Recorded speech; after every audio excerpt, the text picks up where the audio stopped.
그러니까 저게 그때 진짜 저 방송이 네. 아마 수천억짜리 사실 값어치가 있었던 방송이에요. 그러니까 저희 그 콘텐츠가. 예, 콘텐츠가. 네. 예. 그때 시초카에서 듣기만 해서도. 그러니까.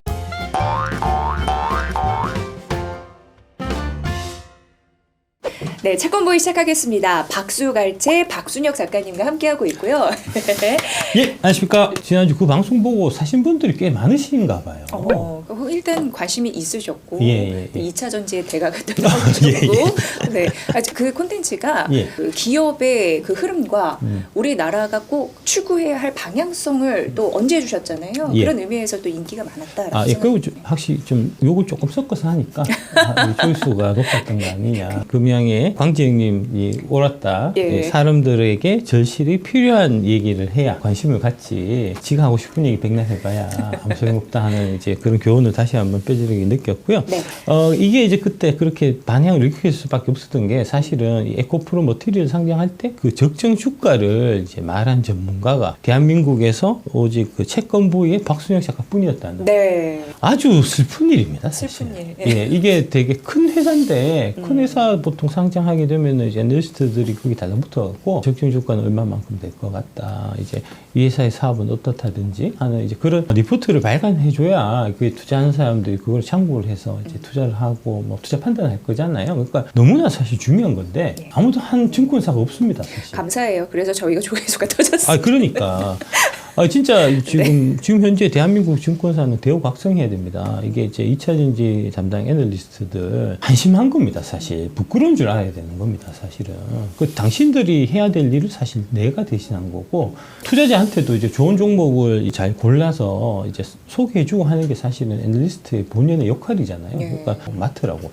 하니까 한결같이 한 얘기가 뭐냐면은 지금 한 일도 많은데 그것까지 맡기에는 너무 버겁다. 에코프로를 하나를 분석하기 위해서는 이거는 이제 지주회사이기 때문에 단순하게 사업 하나 하는 회사에 비해서는 훨씬 손이 많이 들어가요. 그러니까 전구체가 뭐 하는 산업인지, 전구체 산업이 앞으로 전망 어떻게 되는지 이런 부분 다 공부해야 되고, 리튬 가공하는 것도 마찬가지고, 이제 그런 것들을 개별적으로 다 공부를 해서 그 가치를 다 이제 산정한 다음에 그걸 합하는 이런 좀 복잡한 과정이 필요하기 때문에 그거 싫다고 귀찮다고 안 했다는 거 아닙니까?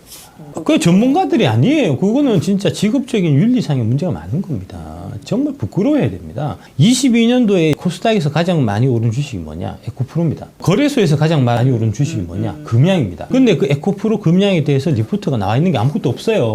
가장 많이 오른 두 종목에 대해서 매수 리포트를 낸 증권사가 없다고요. 매수 추천해준 애널리스트가 없단 말입니다. 이거 단체로 대가리 박아야 될 일 아닙니까? 단체로 반성문 사실 써야 되는 상황인데 그거를 지금 이제 그 얘기를 해서 맞추는 저를 오히려 이제 막 비판하고 이제 그말 믿고 사서 돈 번 사람들 다 광신도다. 쟤들이 운이 좋아서 한번 맞췄을 뿐이다. 그런 식으로 지금 얘기를 하고 있는 거니 이게 얼마나 한심하고 멍청한 짓입니까? 제가 애널리스트 선배입니다. 선배로서 니네들 실력이 부족하고 당신들이 전문가적인 이런 도덕성, 양심, 소명의식 이런 부분들이 자꾸 부족하기 때문에 대한민국에 주식 투자하시는 분들이 증권사를 믿지 못하고 리포트 반대로 해야 된다. 거꾸로 해야 돈 번다. 이런 형태의 얘기들이 되게 많이 퍼져 있는 게 니들이 그따구로 행동해서 그런 겁니다. 박순혁 작가님, 이제 제가 혈압 체크를 매번 해드려야 될 것 같아요. 혈압계 좀 갖다 주세요. 그날 아침에 제가 401주를 사서 총 420주가 있었고요. 11월 29일 날 420주 중에서 220주를 매도를 해서 에코프로 BM, LG화학우선주, 포를 나눠서 다 샀습니다. 많이 보셨겠다. 그러니까 저게 그때 진짜 저 방송이 아마 수천억짜리 사실 값어치가 있었던 방송이에요. 그러니까 저희 그 콘텐츠가. 콘텐츠가.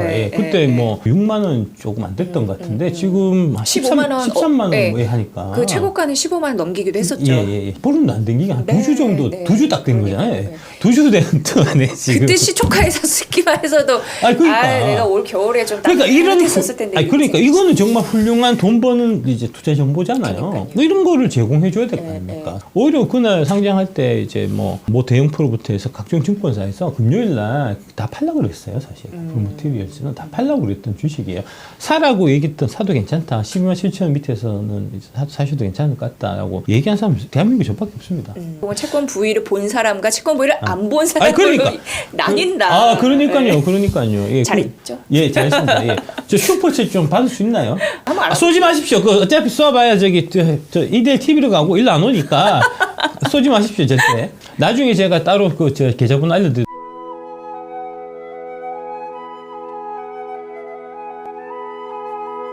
11월 29일 날 220주를 12만 9,900원에 제가 팔았습니다. 그러니까 이제 그때도 말씀드렸지만 12만 7천 원 정도면 안전마진 이제 확보된 거고 맞아요. 그 위에서 사는 거는 이게 좀 안전마진이 확보되지 않은 거니까 그러니까 그렇게 제가 말씀드렸고 그다음에 분명히 그때 말씀하셨죠. 에코프로 BM의 한 30에서 한 40% 정도가 적정선이라고 본다. 이제 그런 말씀도 드렸고 그래서 그런 거 다 기준해서 12만, 한 13만 원 정도 됐을 때는 이제 일부는 좀 정리해야 되겠다 하는 게 맞겠다. 그 다음에 판 게 2,850이면 8,000원. 그러니까 이제 원금 넘어서 한 850 정도 이익이 난 거고요. 이제 남은 거는 기념으로 200주를 제가 남겨놨고 13만 6,500원 기준에서 보면은 2,730만 원 정도 있는 그래서 토탈에서 보면은 2,058만 원어치 사서 지금 판 거하고 남아있는 거 다 합쳐서 5,587만 원이니까 불과 보름 만에 3,500을 번 거고요. 아, 진짜. 예, 이거 172% 제가 수익이 난 겁니다. 너무 감사드립니다. 1년 동안 출연료 안 주셔도 아, 밸류션이 진짜 중요한. 진짜 중요한 겁니다. 네, 그러니까. 가치 평가하고 예, 예, 가치 평가하고 또 분석하고. 스스로 할 줄 아는. 그럼요, 예, 거군요. 그럼요. 네. 언론 보도들이 많이 있었어요. 채권 부위에서 에코프로 머티리얼즈 얘기를 해서 그거를 보고 무지성으로 잘 모르는 개미들이 달려들어서 주가에 거품이 붙었다는 식으로 기사가 많이 났었거든요. 네. 한 유튜브 방송에서 이렇게 하지 말고 차라리 채권 부위라고 좀 얘기를 해주라. 그래 좀 홍보도 되고 사람들이 뭔지 싶어서 찾아올 거 아니냐고. 그러니까 이게 네. 자기들이 일을 안 한 거잖아요. 증권사들이 자기 역할을 안 한 거잖아요. 쥐들이 잘못해놓고 마치 내가 잘못한 것처럼 채권 부위가 문제가 있는 것처럼 거품을 조장한 것처럼 저따구로 기사를 써대고 있으니 제가 차차 다 개혁해서 정상화하도록 하겠습니다. 예. 증권사하고 같이 연결되어 있는 증권방송들, 증권신문들 이런 거 다 전부가 한 사람을 못 당해내갖고 그렇게 가짜 뉴스들을 막 쏟아내서 마타도를 활용해서 막 공격을 하고 하니 당신들의 수준이라는 게 정말 이 얼마나 처참하고 좀 부끄러운지 진짜 반성해야 됩니다. 이런 얘기들도 있고 해서 네. 제가 이제 더더욱 이게 거품이 조금 이제 낄 수 있는 거니까요. 사실 이제 신규 공모주 같은 경우는 수급으로 움직이기 때문에 이제 그런 부분은 경고를 좀 해드려야 될 필요가 있겠다. 예. 그런 부분을 경계를 저도 하는 편이니까 너무 이제 고점에서는 사지 마시라.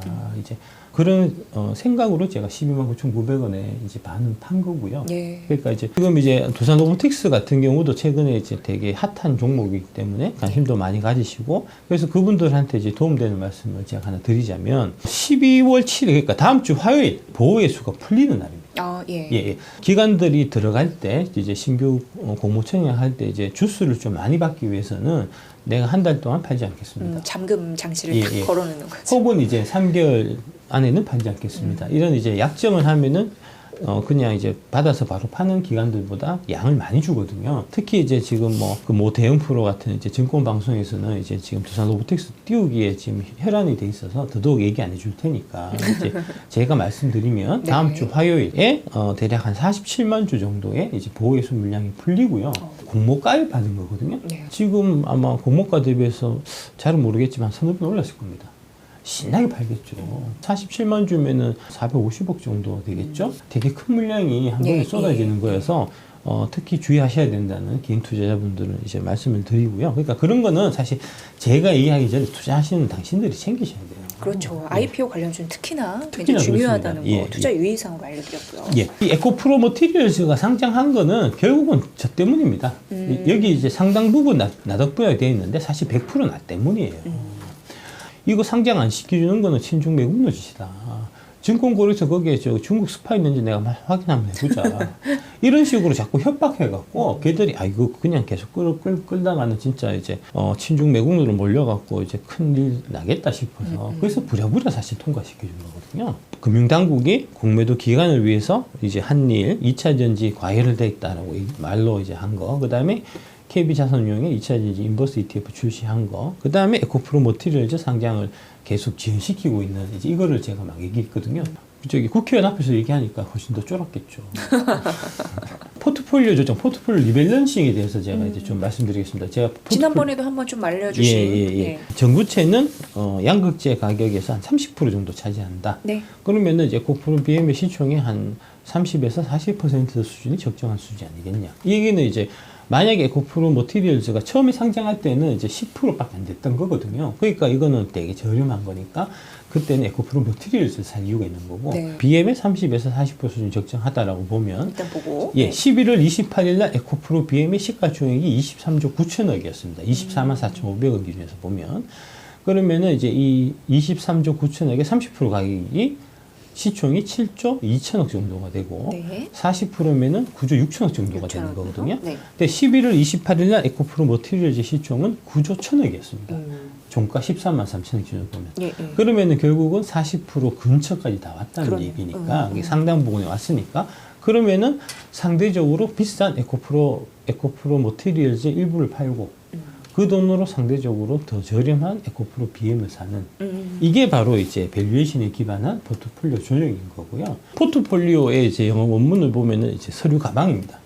그러니까 이제 서류 가방에 여러 장의 서류를 넣는 거잖아요. 네. 그러니까 이제 그런 느낌. 주식도 좀 그런 느낌으로 여러 개의 주식들 많이 있는 것 중에서 내가 골라서 이거는 참 되게 좋은 거다 하는 거 이제 소수의 아주 우량한 주식들을 내가 투자를 하고 그거를 이렇게 이제 딱 모아서 관리하는 네. 그런 느낌이 바로 포트폴리오라는 겁니다. 그러니까 이제 내가 삼성전자도 사고 하이닉스도 사고 뭐 이렇게 현대차도 사고 쭉 샀는데 그 개별 주식별로 난 손해 보면은 절대 안 팔아. 그런 형태로 사실 접근하는 게 이게 이제 주식을 내가 투자하는 거를 포트폴리오 단위로 보는 게 아니고 네. 개별 주식 단위로 사실 접근하는 이제 그런 형태인 거고요. 그러니까 이게 하나의 펀드라고 생각하셔야 돼요. 내가 이제 내 증권 계좌에 들어가 있는 이제 예수금, 그 다음에 돈으로 현금으로 산 주식들, 이제 목록, 이거를 이제 하나의 한 단위로 생각하고, 그거를 그 안에서 이제 같이 좀 사고 하는, 그래서 한 종목 안 사고 여러 개로 나누는 포트폴리오를 구성하는 가장 큰 이유는 변동성 때문입니다. 변동성을 줄이기 위해서. 뭐 내가 전재산 10억을 이제 갖다가 이제 한 종목에 몰빵을 했다? 그러면은 하루에 3억을 벌 수도 있고 하루에 3억을 잃을 수도 있는 거니까 그러면 일이 손에 안 잡혀요. 그럼요. 손절매라는 단어는 사전에서 지워야 됩니다. 손절매가 아니고 교체 매매라고 접근해야 됩니다. 아, 교체 매매. 예, 손절매는 내가 그 주식, 그러니까 포트폴리오 안에 있는 특정 종목 하나가 내가 산 가격보다 떨어졌다는 거잖아요. 이게 이제 주가가 떨어지든 어쨌든 간에 이게 이제 다른 투자 대안에 비해 갖고 투자 매력이 지금 현 상황에서 보면은 여러 가지 바뀐 사항들 때문에 내가 처음에 잘못 판단했든지 아니면 처음 판단은 그래도 괜찮았던 것 같은데 그 이후에 이제 여러 가지 그 기업을 둘러싼 상황이 바뀌었다든지 그 기업 자체에서 좀 내부적으로 문제가 있었다든지 해서 이제 상황이 바뀌어서 지금 현재는 이 주식보다는 다른 주식이 더 유망하겠다. 내지는 이 주식을 갖고 있는 것보다는 현금을 갖고 있는 게 낫겠다. 예. 할 때 그걸 팔고 딴 걸 옮기는 거니까 교체 매매라고 보셔야 됩니다. 그러니까 교체 매매라고 생각하고 말하고 그렇게 이제 하는 습관을 기르셔야 되고요. 손절매라는 단어 자체를 안 쓰시는 게 좋습니다. 그 다음에 이 포트폴리오 안에 들어가 있는 이제 주식의 숫자가 몇 개야 되냐. 이게 상당히 좀 이제 중요한 건데, 아까 이제 포트폴리오 구성하는 것 자체가 이제 변동성을 줄이기 위한 목적이다라고 말씀드렸는데, 그래서 이제 포트폴리오에 들어가 있는 주식 숫자가 늘어나면 늘어날수록 변동성은 줄어요. 그런데 변동성이 준다는 거는 그만큼 수익의 기회도 사실 주는 거거든요. 그래서 너무 적으면 변동성이 너무 커지고, 너무 많으면 수익이 줄어든다라고 보셔야 됩니다. 그래서 적정 숫자를 갖고 가는 게 중요하고요. 저의 이제 30년 동안의 경험칙으로 이제 여러분들한테 권유 드리는 거는 5개에서 한 10개다. 5개에서 10개. 예, 그 사이로 갖고 가셔라 하는 말씀을 제가 지속적으로 강조드리고 있고요. 현대 포트폴리오 이론이라는 이제 그런 이론도 있고요. 대학교에서 제가 경영학과 투자론 다 배웠으니까, 그 다음에 투자론 갖고 각종 시험도 제가 다 쳤으니까, 학문적인 것도 제가 이제 뭐 정통한데, 그런 학문적인 거 보면은 이제 현대 포트폴리오 이론에서 이제 뭐 다양하게 있어요. 네. 그래서 업종을 나누고 스타일을 나누고 글로벌 분산 투자하고 이런 것들이 사실 이제 투자론 체계, 교과서에는 다 그렇게 실려 있고요. 실제로 뭐 국민연금이라든지 그다음에 각종 이제 펀드 운용사 같은 경우는 다 그 룰을 따라서 가거든요. 그래서 이제 그 룰을 따라서 가기 때문에 여러분들한테도 그런 형태로 얘기하는데 그거는 틀렸다. 예. 워렌 버핏이나 피터 린치는 그런 형태의 현대 포트폴리오 이론은 부정하고 있고요. 오히려 이제 집중 투자해라. 네가 잘하는 거 몇 개만 딱 찍어서 그 5개나 10개만 투자해라라고 얘기를 하고 있죠. 네. 그게 맞다고 봅니다. 저도 이 개인들 같은 경우는 사실은 이 포트폴리오 자산 배분 이게 사실 더 중요할 수도 있습니다. 위험 자산과 안전 자산을 비중에 맞춰 이제 먼저 결정해 놓고 그 다음에 그 위험 자산 주식을 아까 말씀드린 이제 주식을 5개에서 10개로 이렇게 나눠서 하는 이제 그게 그 다음인 거죠. 그러니까 이게 먼저고 포트폴리오 자산 배분이 먼저고 자산 배분된 걸 갖고 그 이제 주식 그 안에 어떤 계란을 담는지 하는 부분이 아까 말씀드린 그런 형태로 이제 진행돼야 되는 거고요. 네. 그래서 여러분들이 채권부위도 봐야 되는 겁니다. 맞아. 채권부위 같은 거는 뭐 안 봐도 되고 좀 배터리 자꾸 보라 하니까 보는 거지. 라고 생각하지 말고 이런 것도 좀 알아놔야 된다고요. 네. 두루두루 알아놓으면 언젠가 쓸모가 있더라고요. 그럼요. 네. 예, 가장 근본은 위험 자산과 안전 자산의 비율. 이거를 네. 정하는 게 바로 포트폴리오 자산 배분이고, 자기 재산을 굴리는 이제 가장 첫 단계라고 보시면 되고요. 여기서도 마찬가지로 주식 비율이 높으면 그러면은 수익은 커지는 반면에 변동성도 같이 커진다. 채권이나 예금이 비율이 높으면 수익은 이제 떨어지고 반대로 변동성도 떨어진다 하는 이제 그게 가진 근본이고요. 첫 번째로 주식 얼마, 채권 얼마를 딱 정해요. 그래서 이제 뭐 예를 들어서 70%를 주식하면 나머지 30%는 채권인데 이제 뭐 채권부에서 추천하는 회사채 같은 거 사셔도 되고 아니면 국공채 같은 거 사도 되고 아니면 단기채 같은 거 사도 되고 이제 그거는 뭐 내가 자금 스케줄에 따라서 이제 일정 부분은 이제 금방 쓸 수 있는 이제 예금이나 현금, 예금 쪽으로 이제 보통금 같은 것도 좀 넣어놓고 아니면 뭐 CMA나 뭐 이런 것도 이제 해서 그 비율을 정해놓고 그 다음에 이제 리밸런싱 주기를 정합니다. 그러니까 뭐 반기에 한 번이나 분기에 한 번이나 혹은 1년에 한 번 정도로 이제 리밸런싱 주기를 정해서 주가가 오르면 그러면은 전체 100%에서 주식 비중이 높아지잖아요. 그러면은 그 높아진 분만큼을 파는 겁니다. 팔아서 채권을 사서 이제 비율을 다시 7대3으로 맞추는 거고요. 네. 주가가 내리면 갖고 있는 채권을 팔아갖고 그 채권 판돈을 갖고 주식을 사서 70% 비율을 맞추는 겁니다. 이게 이제 정적 자산 배분의 포트폴리오 리밸런싱의 이제 내용이고요. 이게 왜 이렇게 하냐면 사실은 오르면 주가가 오르면 주가가 비싸진 거니까 안 사야 되잖아요. 근데 사람의 심리는 오르면 계속 오를 것 같아서 욕심나서 조금만 더 먹어야지 이런 마음. 예. 올라가면 어떻게 생각하냐면 내가 1,000만 투자하지 말고 옛날에 1억 투자했으면 얼마나 좋았을까. 하다가 진짜 1억 투자한다니까요. 그러니까요. 한참 그래서 이후에 재미를 보면 돈을 더 불리고 예. 더 떨어져 갖고 내가 손해를 보고 있으면 사실 싸졌으니까 주식을 더 사야 되는데 손해를 보고 있으면 기분 나빠서 돈을 더 안 태우게 돼 있거든요. 있는 것도 빨리 정리하고 그냥 잠이나 잘 자고 싶다 이렇게 사는 마음이 되거든요. 근데 그거는 투자의 본질에서 관점에서 보면 완전 역으로 하는 거잖아요. 그래서 오르면 욕심나고 내리면 무서워지는 인간의 심리를 이 방법을 통해서 극복할 수 있게 됩니다. 예, 이성적인 투자를 하기 위해서 이런 이제 포트폴리오 리밸런싱이 필요한 거고요. 나이에 따른 포트폴리오 리밸런싱이 있습니다. 이게 이제 100- 나이의 원칙이라 그래서 저게 뭐냐면 이제 그 아까 주식 비중 몇 프로를 하냐. 100 빼기 당신 나이만큼 해라. 이런 뜻입니다. 이런 게 또. 예. 그러니까 내가 20살이다. 그러면 당신의 주식 비중은 80%가 돼야 되는 거고. 좀 더 공격적으로 그렇습니다. 할 수 있으니까. 예. 그 다음에 내가 나이가 80이다. 그러면은 주식은 20%만 해야 된다는 겁니다. 예. 이분이 이제 그 주식, 그 장기 투자 관점에서의 주식에 대한 이제 많은 연구를 하셨는데, 그 내용들이 이제 이 스타포드 롱런이라는 이제 책에 다 들어가 있습니다. 책 사지 마시고요. 빌려갖고 이제 정독하실 필요도 없고, 그냥 이제 만약에 좀 관심 있으시면 도서관에서 빌려갖고 좀 이제 스킵 해가면서 쭉 읽는 이제 그 정도 형태로 좀 보시면 좋을 책입니다. 제레미 시거 교수가 한 얘기고요.